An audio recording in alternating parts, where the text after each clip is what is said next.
primera ponente es doña Elisa Gómez Pedraja. Ella quiere que le diga, que la presente con unas palabras especiales, porque dice que ella es rebuscadora de archivos, o en archivos, y escribidora. O sea, algo muy original. Y bueno, pero aparte de eso, que es lo más importante, pues es miembro del Centro de Estudios Montañeses y de la Asociación Cántabra de Genealogía. El título de su conferencia pues es La primera circunnavegación, lo que aún no está escrito en los libros. Pues les dejo con ella.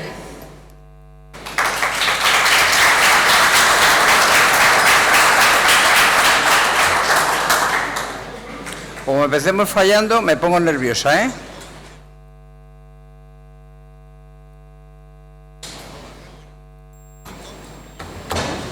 Bueno, puedo empezar a hablar, ¿no? Os voy contando hasta que salga la imagen. Buenas tardes. Estoy, como se nota, encantadísima de estar aquí. Bienvenidos todos. Y os voy a contar por qué he hecho esto. A mí no me enseñaron casi nada en el colegio de la Vuelta al Mundo. Sí me enteré que había llegado el Cano, que es más de lo que saben en el resto del mundo, que se creen que fue Magallanes. ¿Se oye? Oye. Gracias. ¿Pero se oye o no se oye? ¿Ahí? Vale. Entonces voy a tratar de contar esta gesta, la más grande de todos los tiempos, como aún no está en los libros, como un grupo de locos nos hemos metido a hacer estos últimos años revolviendo papelotes. De ahí viene lo de rebuscadora de archivos, pero no soy yo sola, lo hemos hecho entre 30 y tantos, que cada 15 días poníamos en común lo que teníamos. O sea, no soy la más lista, ni la más alta, ni nada. Soy la que os lo voy a presentar, gracias, la que os lo voy a presentar, pero es el trabajo de bastante gente. Voy a tratar de mostraros la preparación tan especial que tuvo esta expedición. No fue decir el rey, ala, te voy a dar unos barcos y a correr, sino lo que hubo que hacer para una empresa de 2 años. No es lo mismo un barco de cabotaje, con sus velitas, que si se rompe una la arreglan cuando llega a puerto, que salir para 2 años. Hay que salir preparado de otra manera. También quiero deciros que las cosas no eran antes como ahora, que no se juzgaban con los mismos parámetros, que había muchísimos portugueses en Sevilla, no solo Magallanes, el llamado exilio portugués, que estaba estudiadísimo, que desde los tiempos de los reyes católicos, desde los Braganza, había tantos portugueses que las crónicas dicen que esto aportó mucho a Castilla. Lo mismo que había mucho comerciante burgalés o castellano en Lisboa con las expediciones que llevaba Portugal por el Índico. Negociaban muchos castellanos y no por eso les han llamado traidores, como no hay por qué llamar traidor a su patria a Magallanes. Que se escribía y se registraba casi todo, que hay que irlo transcribiendo porque todavía no está en internet. Y también pido vuestra colaboración para que si alguien sabe algo, pero que lo sepa con papeles, no por leyendas, por favor me escriba y me lo mande, que si todos nos ponemos a ello, esto saldrá mucho más redondo. Y ahora ya voy con la primera circunnavegación. Esa es la costa cantábrica. En octubre de 1517 llega el rey Carlos a la península por primera vez.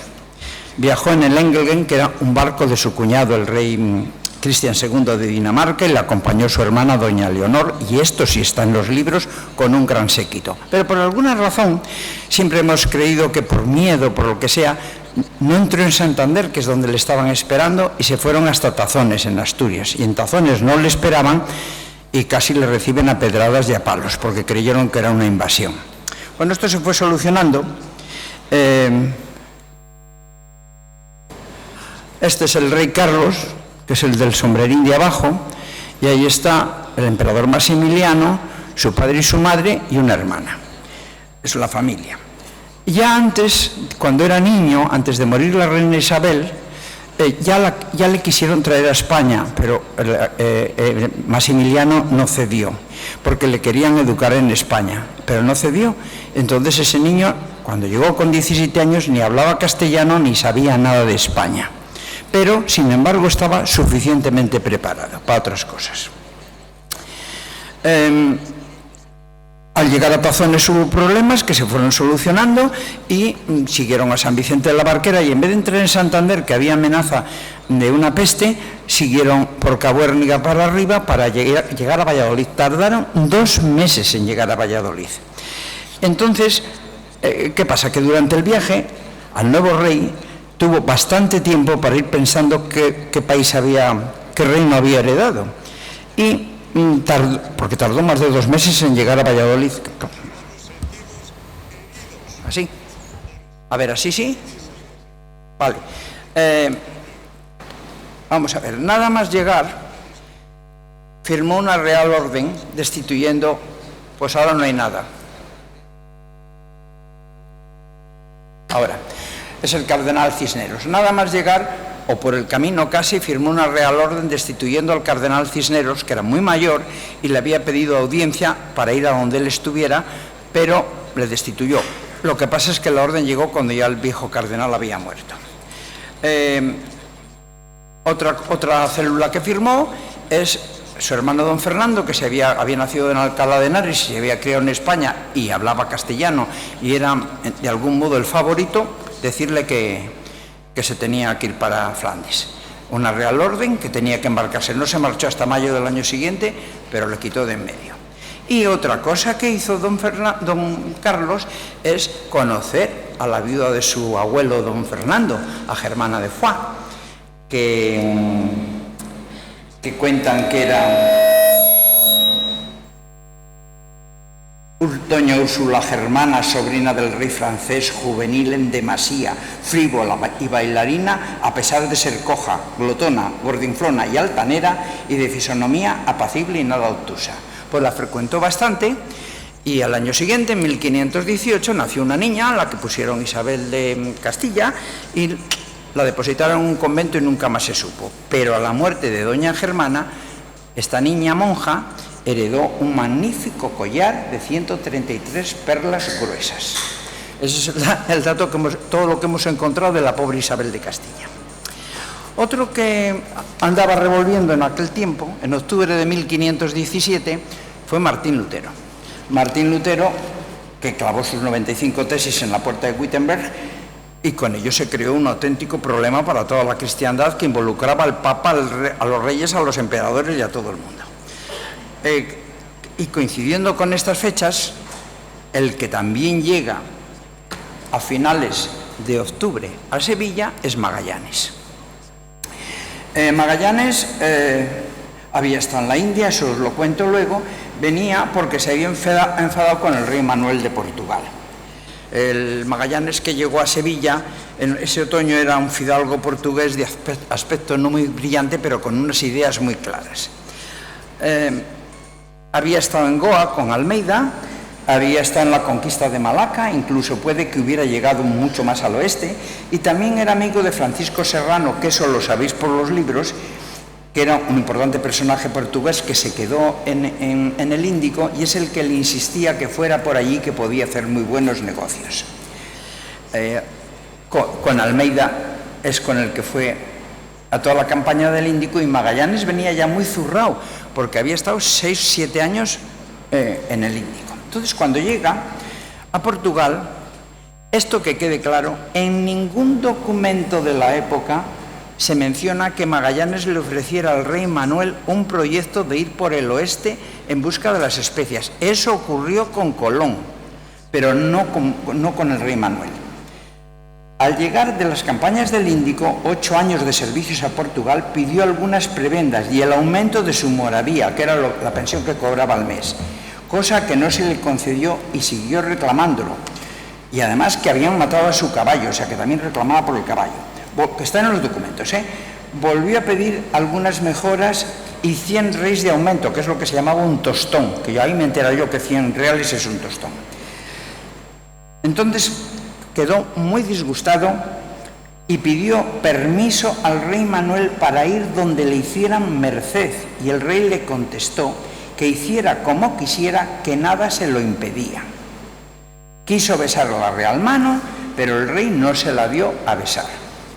Y entonces Magallanes se desnaturalizó de Portugal, sacando de ello instrumentos públicos, esto es, declarando ante escribano, y ese papel está en la escribanía de Damián de Goes, libro 31 de 1516. O sea que nada que se vino huido, ni traicionó, ni nada, se vino porque pudo venirse.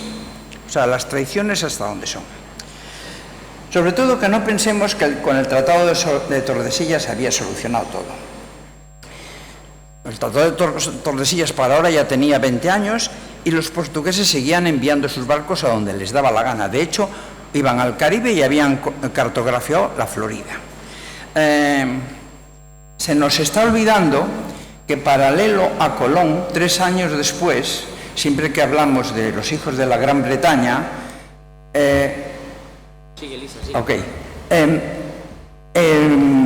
Inglaterra había mandado a John Cabot por el oeste también a Norteamérica y habían descubierto el Labrador y seguía bajando dirección a Florida y cartografiando, lo mismo que hizo Colón en el Caribe, pero en el norte, y nunca hablamos de ello, que también somos nosotros un poco besugos, ¿eh? No todo es los hijos de la Gran Bretaña y los piratas, también tenían sus cartografías y sus cosas. En este lío del Tratado de Tordesillas, el rey Francisco I, ya sabemos lo que opinaba, que a ver en qué testamento de Adán estaba este reparto, y mandaba barcos piratas que atacaban a las flotas de Indias. Y también Italia mandaba. O sea, el Tratado de Tordesillas estaba estupendo para hacer constar que no entren en territorios del otro rey y tal, pero los barcos iban por su cuenta porque no había manera de controlarlo. Entonces llega también, volvemos al otoño del 17, llega también Faleiro a Portugal. Faleiro era un cartógrafo magnífico que quería haber sido piloto de Lisboa, piloto real de Lisboa, y el rey no le había hecho caso, era otro disgustado con el rey Manuel. Y cuando llegaron a Sevilla, o ya se habían puesto de acuerdo antes, Magallanes y Faleiro hicieron un programa de cómo se podía ir por el oeste a las Especias. Allí en Sevilla estaba Cristóbal de Haro, que era un mercader burgalés, probablemente de origen judío, que ya había estado trabajando en Portugal muchos años, incluso había navegado una expedición a la pimienta por la costa de Brasil para abajo, porque hay noticias de ello, que otros se cuentan la llegada de una nao con licencia del rey Manuel de Portugal despachada para el Nuevo Mundo. O sea, que la gente iba y venía, no éramos los únicos, pero claro, no se había encontrado un paso al otro lado. Entonces se encuentran con Cristóbal de Haro, que se entusiasma con el plan y, como tenía una gran fortuna, se apunta al programa que presentan, al proyecto de Magallanes y Faleiro. ¿Qué hace Cristóbal de Haro? Que era muy poderoso porque estaba respaldado por capital flamenco, contar con el obispo Fonseca, que no encontró una imagen mejor de él. Este señor, ya desde los tiempos de los reyes católicos, había negociado incluso los casamientos de los hijos de los reyes católicos, y en ese momento, en el 17, era el equivalente a un ministro de Marina, es el que más mandaba en la casa de contratación, y le gustó también el proyecto, con lo cual nos encontramos que, como se me ha caído la imagen de Fugger, como tenemos el proyecto la cartografía de Faleiro, el proyecto de Magallanes, el dinero de Cristóbal de Haro respaldado por Fugger y el apoyo del obispo Fonseca, era un caldo de cultivo fabuloso para poder presentar ese proyecto. Desplegaron una gran actividad, contactaron con todas las personas adecuadas y se dispusieron a presentar el proyecto al rey Carlos, que acababa de llegar a Castilla, porque todo esto está ocurriendo en el otoño y el rey debió llegar a finales de noviembre, primeros de diciembre a Valladolid. Pues ahí estaban ellos al quite. Cuentan que además, la tecnología y el equipamiento, cuentan que además de que tenían tanta cartografía preparada por Faleiro, tenía un globo, llevaba a Magallanes un globo muy bien pintado, donde figuraba en un globo muy empintado donde toda la tierra estaba, pero que ocultó el paso. Vamos a ver si ocultó el paso o no, pero eso es lo que dice la crónica. Y también ya cuenta Pigafetta, que Magallanes tenía, que había visto un mapa que figuraba en Portugal, en la tesorería del rey de Portugal, construido por Martín de Bohemia. Pues eso no es muy fácil, porque Martín de Bohemia había muerto hacía bastante tiempo y podría ser, pero a lo mejor no era un mapa de Martín de Bohemia, porque quizá Martín de Bohemia no tuvo ocasión de saber que podía haber un paso. Lo que sí estaban en Sevilla eran los Reynel.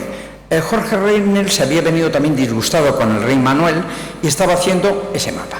Y vino su padre a buscarle y a convencerle de que volviera, pero Magallanes les convenció que terminaran ese mapa mundi, todo en aquellos meses, todo en aquel otoño, y una copia para él. Y esa copia es la que debió llevar, no, seguro, es la que llevó Magallanes al rey Carlos cuando llegó a Valladolid, y la que luego fue en la Trinidad con él, porque aunque en algún momento se dijo que se había destruido todo, no.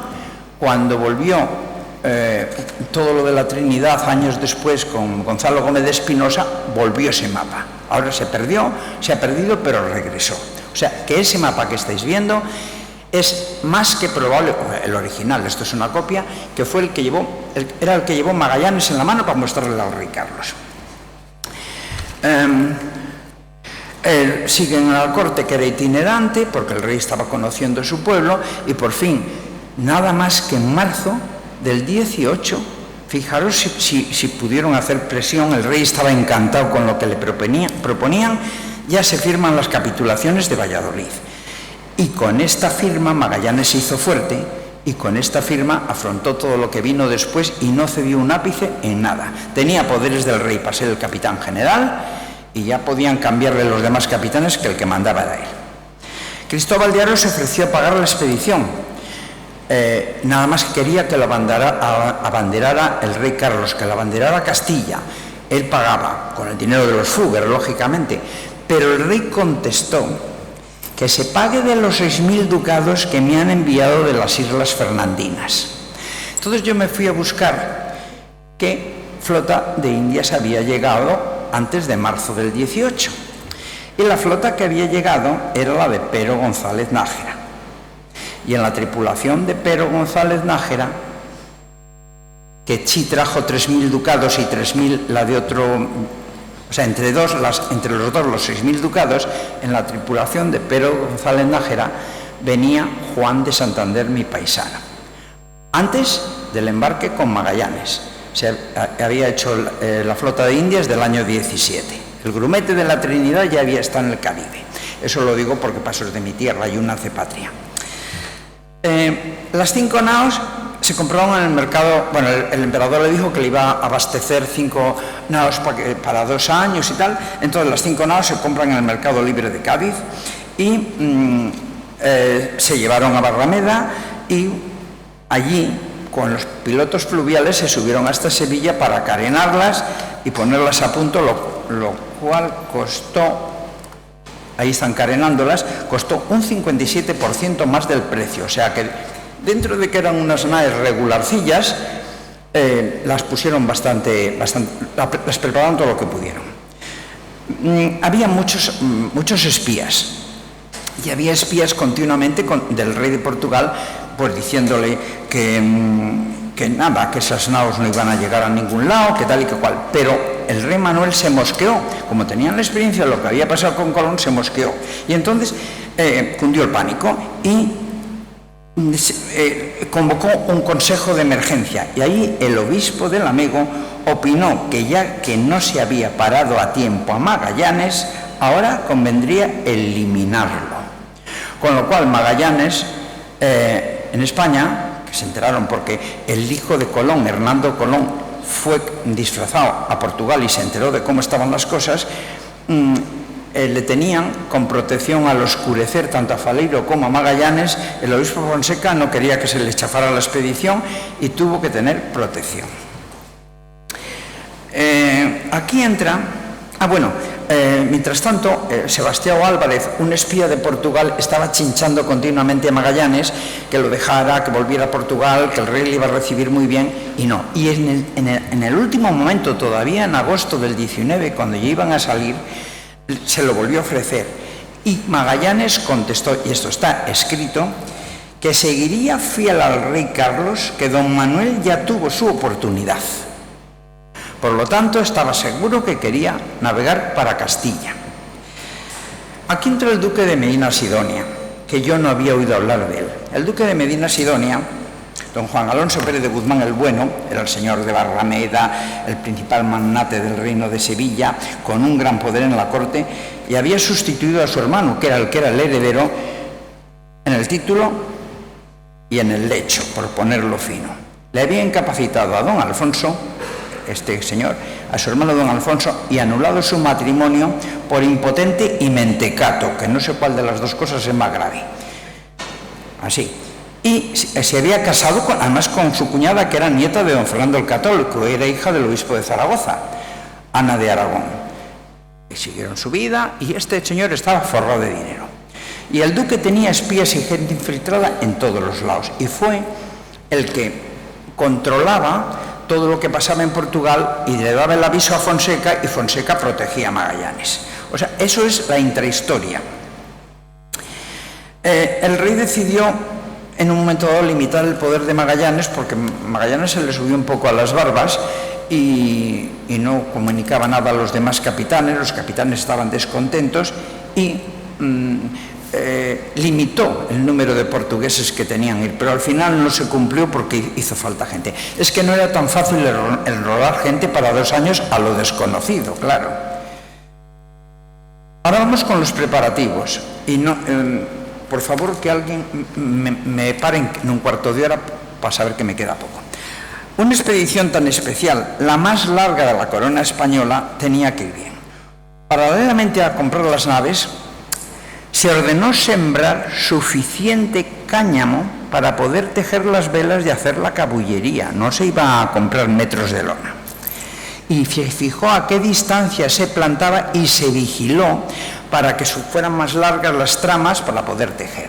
Había que hacer muchísimas velas, muchísimas lonas y muchísimos kilómetros de cuerda, que no se llaman cuerdas a bordo, pero bueno, y a mí me han dicho que no hay más que la de la laringe y la de la guitarra y la de la campana. Bueno, pues eso, cabullería. Había que hacer muchísimos metros de cabullería para 5 naos y para 2 años. Se aprovisionaron de anzuelos por millares. Tuvieron que hacer cantidad de clavos porque unas cuantas de las naos, no sé cuántas, iban hasta la línea de flotación emplomadas, claveteadas cabeza contra cabeza. Esos son miles de clavos que hay que forjar. No es como ahora que los compras por kilos, había que hacer los clavos. Entre otras cosas, y no os voy a dar lo que llevaban porque está en todos los libros, los instrumentos musicales llevaban 5 tambores y 25 panderetas para entretenimiento de la marinería, zanfoñas, flautas, arpas, guitarras, manicordios, que son monicordios, trompetas y los tambores y panderetas que os he dicho. Y también 12 bacines para los oficiales, 12 orinales, vaya.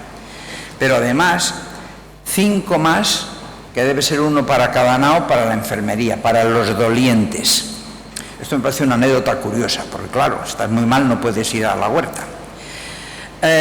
Entre las cosas que iba pues una nafre, que eso era, en eso que sale, ahí se ponía la brasa y en el pucherete que hay arriba se podía calentar comida. Muy de tarde en tarde, porque estaba prohibido hacer fuego en cubierta por el peligro, pero como recurso para una emergencia eran unas tablas con agujeros redondos como las cantareras, y ahí se colocaban y podían girar por donde soplaba el viento para que no soltara brasas.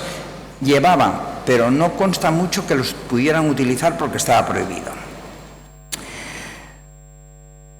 Llevaban cantidad de cuero. El cuero se utilizaba para todo, desde para cubrir cosas, para hacer talegos, además de para vestirse y calzarse. Se le daba prácticamente el mismo uso que le damos ahora al plástico, para envolver, para todo. Muchísimos cueros. Lo sorprendente es el magro listado de instrumentos necesarios para apoyo tecnológico. Una corredera. Ya sabéis lo que es una corredera, una cuerda con nudos para medir la velocidad. Otros cabos con un escandallo y sebo para tocar en el fondo, sondear, y depende de lo que subiera el sebo pegado, sabía si eran piedras chiquitinas, tierra o lo que fuera. 6 compases, a ver si los tengo, que creo que los tengo, sí. Es que no sé lo que me han metido al final. Compases, he puesto el más bonito que tenía, no me consta que sea de la época. 21 cuadrantes, 7 astrolabios, 22 relojes de arena, creo. Eso, que había que dar vuelta cada media hora. Acordaros qué tecnología, ¿eh? Si se dormía el paje, mal asunto. 23 cartas de navegar, eso no las debo tener. He puesto el de Juan de la Cosa y ahí nos quedamos. Y tantos mapas como se pudiera. Entre ellos, evidentemente, el que os he mostrado antes, que ahora se presenta en la Biblioteca Francesa como el Cutzmann cuarto. Recordemos que estaban en la era de los descubrimientos, que todo era novedoso, que todo iba surgiendo, que todo iba cambiando. Por cambiar, cambió hasta el calendario. Ya sabéis, del juliano pasó a ser gregoriano. En ese siglo cambió todo. Hasta hace poco habíamos creído que los mapas que tenían errores, pues sería porque no sabían muy bien. No, eran intencionados, era para confundir. Hasta un mapa que se hizo para regalo de la reina Leonor, con idea de que se lo mandara a don Carlos, a doña Leonor de Portugal, la que había venido con Carlos de Flandes. Tenía errores intencionados en la costa brasileña, seguramente para que esto llegase a la corte castellana como información. Y naturalmente también se falseaban las latitudes, todo se trampeaba para no dar demasiadas pistas. Aquí tenemos el mapa de Juan de la Cosa, que también tiene por lo visto la inexactitud de que las islas están un poco más arriba para evitar conflictos con Brasil, que ya era portugués. Eso nos lo han explicado el otro día un compañero nuestro que yo creo que quizá JJ le conozca, Javier Arruza Riarán. Javier Arruza Riarán ha quedado el 7º en el proyecto del 5º centenario, ha quedado finalista, no es de los que han ganado, por el estudio que ha hecho con un equipo del mapa de Juan de la Cosa, y el otro día ha sido glorioso, como nos ha explicado todos los detalles, que yo no los había visto nunca. Modificar los mapas estaba penado con pena de muerte, pero en esos años, en los años que nos ocupan, ya se sabía que ciertos pilotos portugueses han tenido por encargo cambiar las cartas de navegación que tienen de las Indias, acortando las distancias. Si os acordáis, Colón creía que estaba llegando a América y no acababa de llegar. ¿Os acordáis que se le hacía largo? Quizá algo similar había pasado con los mapas que tenía Colón ya entonces, que él creyó que era más cerca y era más lejos. Por cierto, hablando de Colón, al regreso, con las pistas que dio, se confeccionó este mapa, que no, como hay 3 pantallas no lo puedo señalar, pero como él dijo que había llegado al mar de la China y que tenía el Zipango allá, en el mar de la China mete todo lo que ha descubierto. Este mapa apareció entre unos libros del Club de Regatas de Santander y me pareció una preciosidad. Y luego, ya un poco más arreglado, tenemos este otro. Este es el primer mapa que se imprimió. Y además, uno de los sopladores tiene gafas. Y se supone que es la primera vez que se imprimieron también unas gafas. Había cantidad de óleos, unos cuantos óleos de cardenales y así, con gafas, pero impresos no. O sea que este mapa, que ya es un poco más apañado, me parece que es de 1502, es el primer mapa impreso. Estos son curiosidades nada más, y voy a seguir con lo serio. Tienen que seguir adquiriendo materiales para la expedición, y hemos encontrado un recorte que, como no me lo han dejado fotografiar, le he copiado, que es esto, que dice: aceite y almagre que pagó en 16 de abril de la nao Concepción para aceite y almagre para pintar las velas de dicha nao. Entonces, como nos picamos, buscamos almagre, buscamos aceite, no sabíamos si era de linaza o de oliva, nos dio por pensar que en el siglo XVI sería de oliva porque había mucho, y que con trementina de pino hicimos la pasta, y el tejido más antiguo que encontramos, que era de un telar aragonés de 1800 y poco, lo pintamos, lo tenía que haber traído y se me ha quedado, y efectivamente se impregna muy bien, y aunque las velas pesarían más, también es verdad que nos empapaban. Pintamos unos trozos, quedó muy curioso, lo pintamos con almagre rojizo y otros con ocre. Esto nos hace cambiar la idea de los...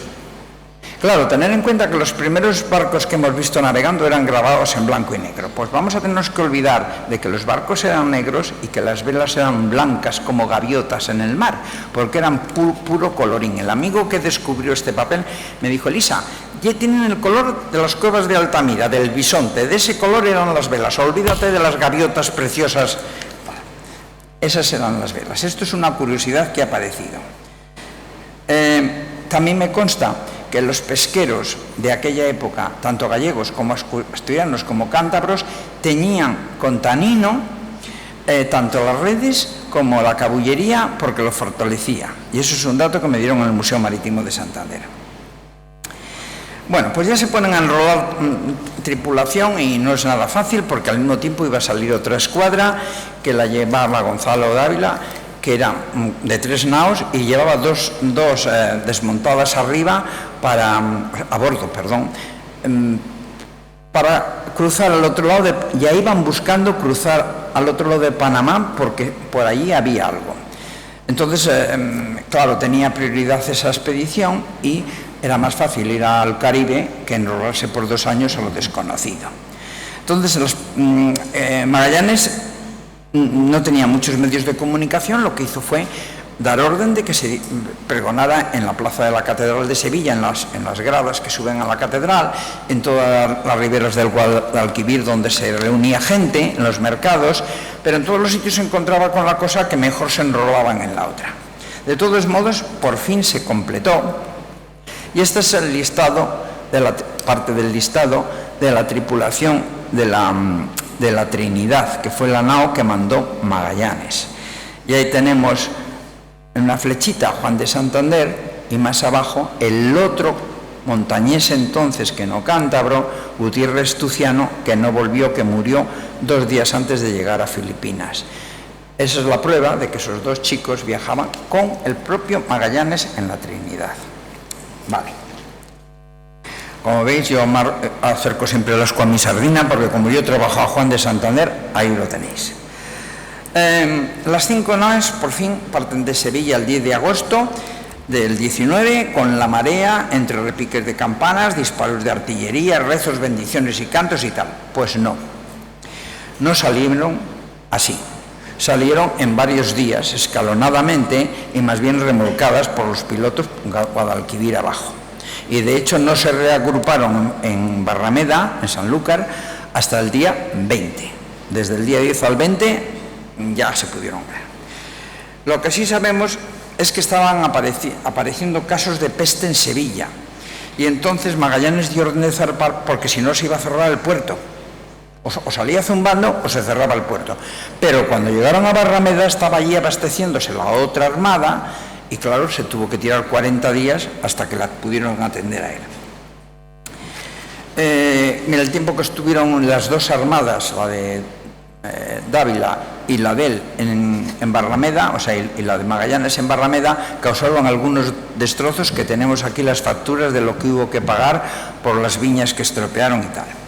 Pero aquí, Medina Sidonia, cuya familia había negociado toda la vida por el Mediterráneo, siempre de antiguo por el Mediterráneo y hasta Canarias, y tenía 2 ingenios de azúcar en Canarias ya, iba surtiendo de pescado seco y en salazón, y tenía la exclusiva de todos los almadrabas, con lo cual era el que tenía la potencia de abastecer tanto a las armadas españolas como a las portuguesas, el pollo este.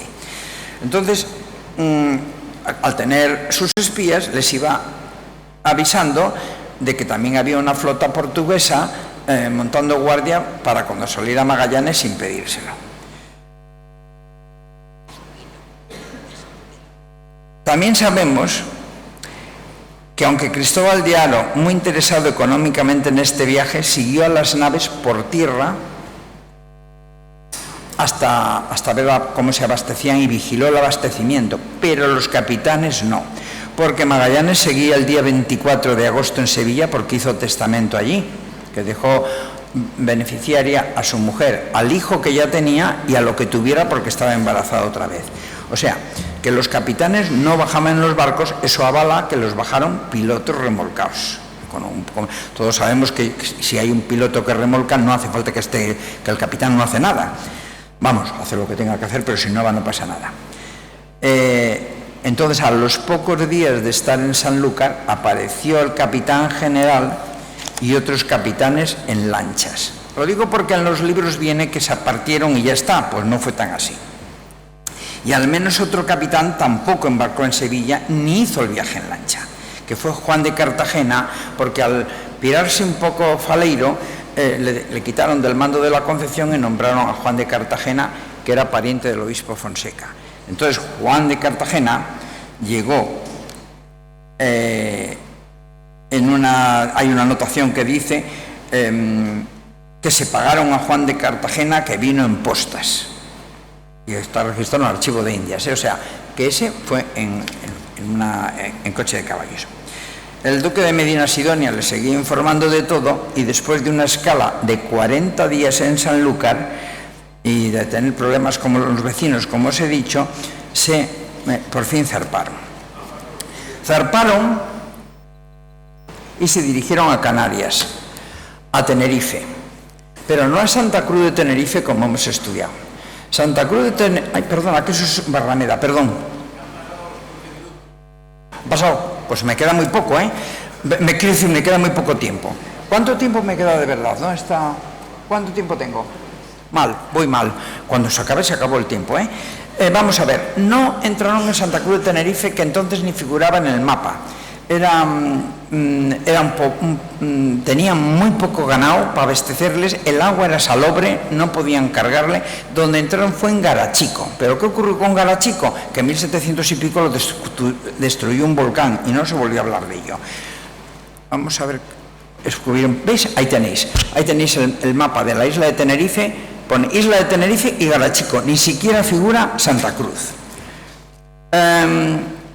Sabemos además que estuvieron en Garachico porque el cura Calmetas, que es esa firma que se volvió en la San Antón, se quedó luego de párroco en Garachico y en 1522 ya estaba firmando documentos en la parroquia de Garachico. Ahora es cuando me voy a tener que atragantar. Atraviesan el Atlántico, para todas estas se pelean Magallanes y Cartagena, le ponen grillos a Cartagena, atraviesan el Atlántico y llegan a América. Ese es el primer mapa de América que le tengo en todos los colores, el primer mapa de América. Llegan a la zona sur, bajan y ese es de 1540. Y en esa zona ya había estado Espucio y Cristóbal de Haro en la expedición a la Pimienta. Lo injusto, se tiran allí 100 y pico días, 5 meses, pasan un frío horroroso, la tripulación se amotina, hay un problema muy gordo, pero Magallanes con mucha astucia lo para todo, que eso sí está en los libros, y entonces lo que pasa es que condena a muerte a los que tienen que condenar, porque entonces se castigaban así los motines, ni más ni menos. Lo injusto es que este motín esté siendo ahora explotado cómodamente, 500 años después, tratando de ningunear la gesta de esta gente, todo lo que iban haciendo. Los utilizan como instrumentos de la leyenda negra, que si Magallanes mató, que sí. Es que así se penaban los motines a bordo hasta antes de ayer. Un motín, pena de muerte. Y luego perdonó a los que tuvo que perdonar porque los necesitaba. Yo tengo la teoría que mientras estuvieron haciendo aguada, yo tengo la teoría, y lo tenemos más, no me lo invento yo, porque ella figura en las Malvinas, que en el tiempo que estuvieron en San Julián, en alguna vuelta descubrieron las Islas Malvinas, porque Andrés de San Martín las dibujó, y Andrés de San Martín se quedó en Filipinas, nunca volvió, y el mapa con el dibujo volvió con lo de la Trinidad, lo había dibujado ya. Me voy a tener que quedar a medias, ¿eh? Bueno, total, cruzan el, ¿cómo se llama? Cruzan el estrecho de Magallanes, llegan a las Marianas, que son esas islas que parecen un rosario allá arriba. Allí es donde toda la historia de que le roban el esquife y se arma un cirio, y cruzan al archipiélago de San Lázaro, a Filipinas. Ahí Magallanes, esas son las islas que dibujó Pigafetta, y cruzan a Filipinas. Magallanes lo estaba haciendo bastante bien. Había cruzado todo el Atlántico sin parar en ningún lado, como con prisa, como de llegar, y de repente en Filipinas se queda 20 y tantos días haciendo amistades con un cacique. Quizá era porque entre las cosas que tenía concedidas eran 2 islas después de las 6 primeras que eran para la corona, y igual le había gustado Cebú. Total, que se mete en canción, como sabéis, con un cacique enemigo de su amigo, uno que había hecho amistad, y se pelean. Se baja del barco con 50 hombres y le mata. Esto ocurrió el 27 de abril de 1521. Magallanes solo tenía 41 años y como Colón tampoco llegó a la especiería. Y hoy la Pulapu es un héroe nacional. Hay no sé cuántas cosas estas. Bueno, pues como tengo que ir terminando, ¿no? Ángel, ¿tengo que ir terminando del todo? Vale. En Cebú, además de las 6 o 7 que murieron con Magallanes, les invitaron a un convite y murieron hasta 40 personas. Se volvieron a bordo, recuperaron todo lo que había en la Concepción, que estaba hecha una pena, y quemaron la Concepción. Por cierto, que está prácticamente localizado el pecio, y igual nos enteramos de lo que quedó. Y como sea una de las que iba emplomada, igual hay algo dentro. Todo esto me lo paso. Siguen a las islas del Índico y no se reparten los cargos en que nombran al Cano capitán de la Victoria y se queda Gonzalo de Espinosa en la Trinidad hasta septiembre, de mayo a septiembre. No muere Magallanes y toman el mando, no. Estuvo Juan Carvalho y después se lo reparten. Ya sabéis la historia, ahora voy a ir rapidísimo,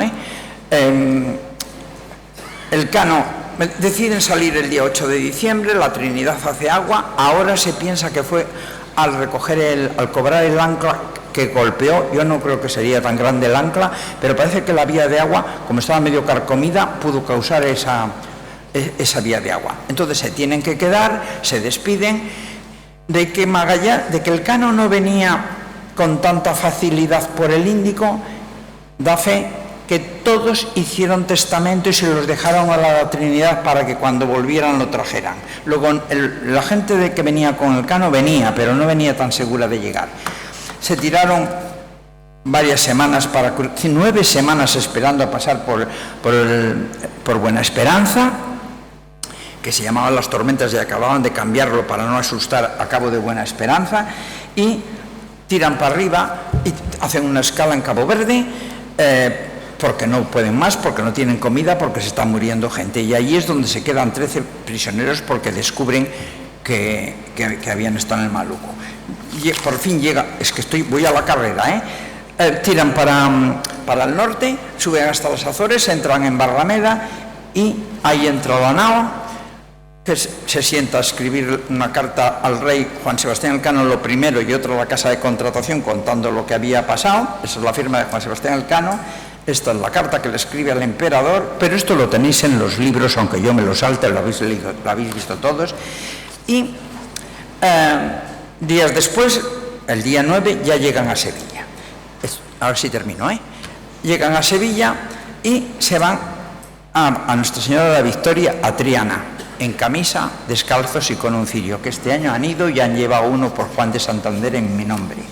Esta es la Virgen de la Victoria. En la catedral, esta es la Virgen que está en la catedral, y en la catedral, a la entrada de donde está esa Virgen, en el suelo, hay esa placa con todos los que retornaron. Y os la pongo porque no la ve nadie. Yo sabía que estaba y le dije a la guía, ¿dónde está? Y dice, la está usted pisando, señora. Digo, con respeto. Vale, entonces, ya están en Sevilla. Ay, por Dios. Este cuadro de Salaverría, que es de 1900 y pico, es muy bonito, es fantástico, es precioso, pero yo dudo ni que estuvieran las camisas tan blancas. Desde luego no se bajaba por una escala, porque las naos se quedaban fondeadas y venían en un batel a la orilla. Es preciosa, pero no se ajusta a la realidad. Esto es parte de las especies que trajeron, que es divertidísimo, porque dicen con un talego que tenía dentro 2 suelas de zapato y cosas de esas, cuando no tienen nombre. Y aquí tenemos a la Victoria, la Vitoriuca que la llamamos, que es la que tiene todo el mérito.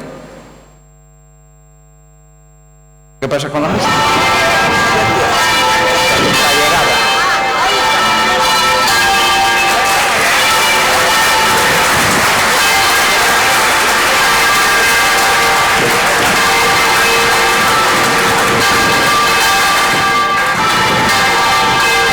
Muchas gracias, Elisa. Te diré que ahora mismo estamos recibiendo comentarios de YouTube de que ha sido una conferencia espectacular. Un segundo. Es que conseguimos que este año, el día 6, repicaran las campanas de la diócesis de Santander. Mentira, repicaron 3 o 4 nada más porque no les dio la gana, pero esto es el grabado, la catedral, en el 500 aniversario. Y como me lo gané a pulso con el obispo, ahora,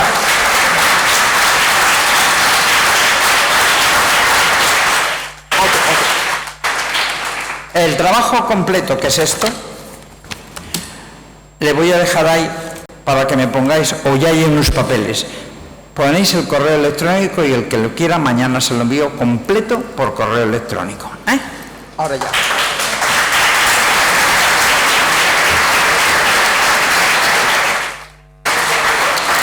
Elisa, pues no hay tiempo para ninguna pregunta, pero así todo somos españoles, nos gusta improvisar, por eso dimos la vuelta al mundo. Vamos a dar una pregunta, ¿vale? Si te viene bien que la contestes, rapidita. Sí, ¿Alguien, si me la sé, sí. ¿Alguien que quiere preguntar a Elisa? He ido tan deprisa que se ha quedado todo. Aquí, allí. Venga, si son cortas, damos 2. Venga, va. Hola, buenas tardes.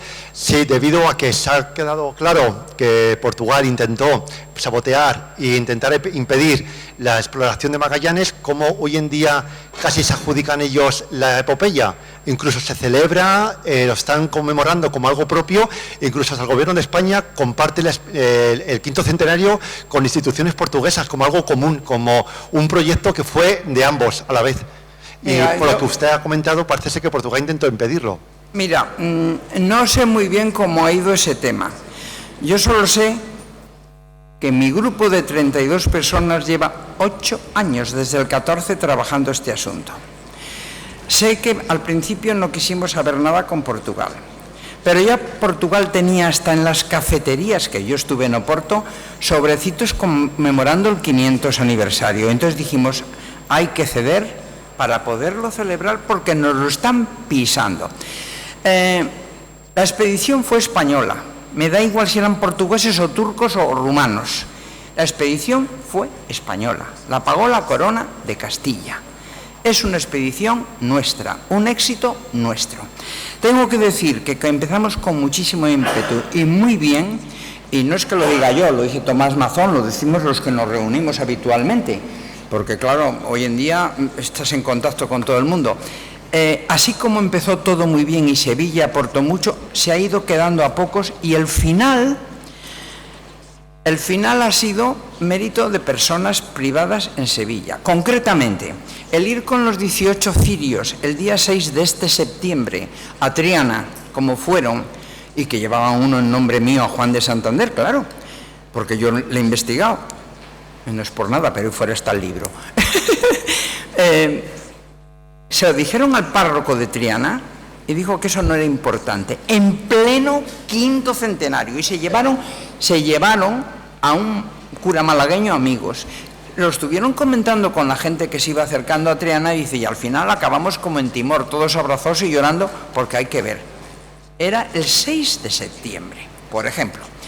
¿Que se enfrió todo? Bueno, pues el análisis que hemos hecho es que solamente se puede mencionar el final bueno en Sanlúcar de Barrameda y en el País Vasco, que decretó día de fiesta. Los demás, yo he luchado hasta para que repicaran las campanas. Eso es lo único que te puedo decir. Pero la expedición fue castellana, ¿eh? ¿Quién? Gracias, Elisa. Aquí estamos. Ahora va a preguntar Sergio Pavón, que les puedo decir a todos ustedes, es miembro de la Junta Directiva de Héroes de Cavite, y ya les contaremos algún día la labor que está haciendo este hombre que está en Bruselas y está ahí infiltrado del enemigo. Pero eso lo contamos otro día. Sí, gracias. Gracias, Elisa, por esta presentación estupenda. Voy rápido, que no hay tiempo.